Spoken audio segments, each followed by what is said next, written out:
We were just talking about on the road trips, like the last 2 weeks. Yeah. Guy your size, and how tall are you actually? Actually, 6'7" and 3/4, but I say 6'8". Okay, 6'8". How do you fit on the bus? How do you do that for a 7-hour bus trip? I know it's you got to find ways to get comfortable. For me, sitting straight up against the seat is kind of hard and like on the knees. So I would think so. Got to angle out like into the aisle, but once you do that, you can get comfortable. It's not too bad. All right. Well, you have a guy sitting next to you though most of the time, right? Mm-hmm. And yep. how do you do that if you angle across his legs? I'm trying to picture that. Usually, if you're the tall guy out of the two in the same seat, you always try to get the outside, like on the row.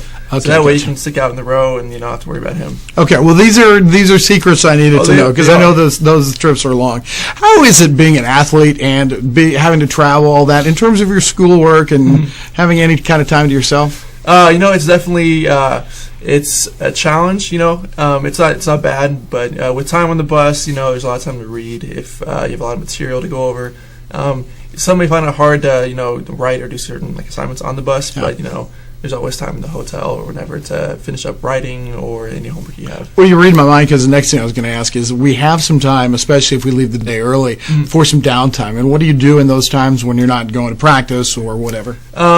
Usually, a lot of the guys, is kind of a mutual thing we all do, is, if you have time to take a nap, you take a nap. But also, I use the evenings, usually at the hotels, to finish up on homework, and I'll call my parents or family or friends and talk to them usually. Okay. All right. Well, see, that's a picture, and I guess I've got it on my mind now because we were on the road for forever. But coming home now, you get a chance to maybe get back into a little bit more normal life. What is a normal life for you? A normal life? You're talking about here at Jewell? Or? Yeah, just at Jewell. It's kind of the daily process is, getting up, doing, or going to school, going to classes, hitting lunch real quick, and then going to film, and then going to practice, and then heading back up and eating dinner and doing homework, sleeping, and starting it over. So that's kind of a process. But is it enjoyable? Because it sounds like, and other people have described it as a job. It is. There's definitely aspects that it feels just like a job. It's something you do. But it's enjoyable definitely because it's not just it's not just a job. It's you're with friends and you're with people you like all the time. So that makes it enjoyable. Right. Definitely. You came here and we had this discussion I think last year about coming from your high school age, but you were homeschooled and you played on what team at the high school level? I played for KC East Christian Academy. Okay. It's a private competitive organization. So if your school doesn't offer a sport, then you can play for us. It's primarily homeschool. Right. But, is that, I don't know, I don't want to say is it good preparation, but was it adequate preparation for playing at the college level? I feel it was. There are select homeschool teams around the KC area, and I feel like the one I played on was very much so a step above the rest. So I feel it was very adequate at preparing, not just me, but I have teammates who went on to play afterwards as well. Right. On this team this year, it's been kind of tough to watch. We haven't played well at spurts. Sometimes we've played well, still been defeated. What's the talk among the guys about what it takes to turn this around? We all, it's the record doesn't show it, but we, the energy and the effort is completely there. There's never a moment in our minds where we think that the outcome will be any less than a win. Right. So going into every game, we know in our minds that we're going to win. And going through it now, we're just talking about what we have to do, and it's the same stuff we just got to focus on right now, like the fundamentals, and just not giving any less effort than the other team are playing. Right. So, and in your case, you're coming off the bench and sometimes playing sparingly. Is it tough to be ready to go when you're called on? It's definitely it's tough, but you kind of learn to adapt to that. There's ways, things you can do.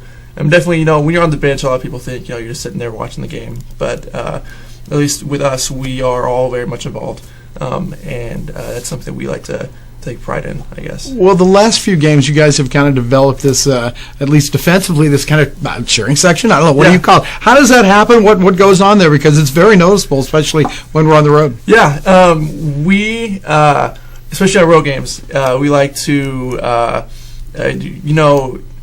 even in high school, whenever you have crowds at your game or just people cheering, the energy transfers from them to the floor. And so on road games and there's no one else cheering, for us, we like to be there and be the energy and the support for them, and just kind of help them out any way we can. So, yeah. When you've been in games, you've provided some big highlights for us. A couple of dunks have been pretty spectacular. I remember, I think there was one dunk that didn't count at the end of a play or something, but you play above the rim, and do you like the warm-ups? I notice you're always the one that's above the rim with the slams and that kind of stuff. Yeah, I mean, I like it. It's fun. It's something I've always done. So I try to do it whenever I can. Yes. Well, I think the fans appreciate that, and they kind of enjoy doing that. What are you doing in school, and what are you going to do when you graduate? It's a great question. I'm studying business right now, business administration. And I'm a junior right now, so I've got a year left of that. And then talking post-school, I'm still trying to figure that out. I'm trying to set up possible internships or whatever. I'm still trying to feel my way around that. So as far as after school, I haven't had anything set, but I'm still looking forward and working on that. But as a business guy, you're going to make a lot of money, right? Oh, hopefully, yeah, okay, definitely. Finally, tell us about your parents. And I know we talked about the homeschooling a little bit, but were your parents involved in that? Yes, very much so. My mom, she was primarily involved with that. She taught at the Blue Springs School District for 7 years before she had us, or her 3 kids. And then after that, she stopped teaching and took care of us full time. And that her experience definitely transferred, well into homeschooling. Sure.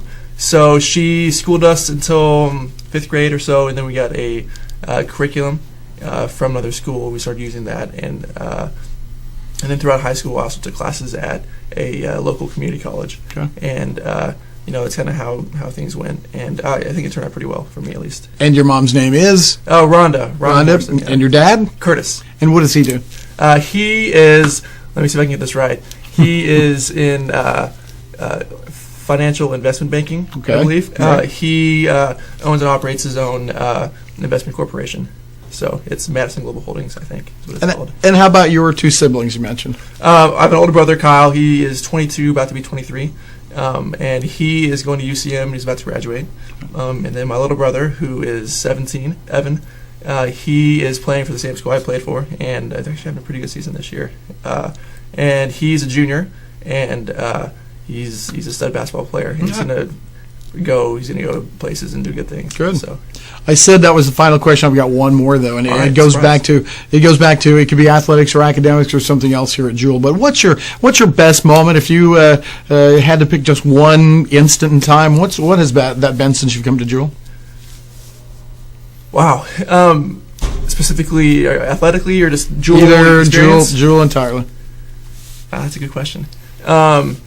I'd have to say freshman year, there's so many things. It's the transition from high school to college, and so many things happen in those first couple weeks of your first year. You make a ton of memories, make a ton of friends. I think there's not one specific thing I can account for, but just the first couple weeks, I think Jewell does a great job in making people feel like at home. So I think that stood out the most to me. So that's great. Christopher Morrison has been our guest, and we will be back with more after this.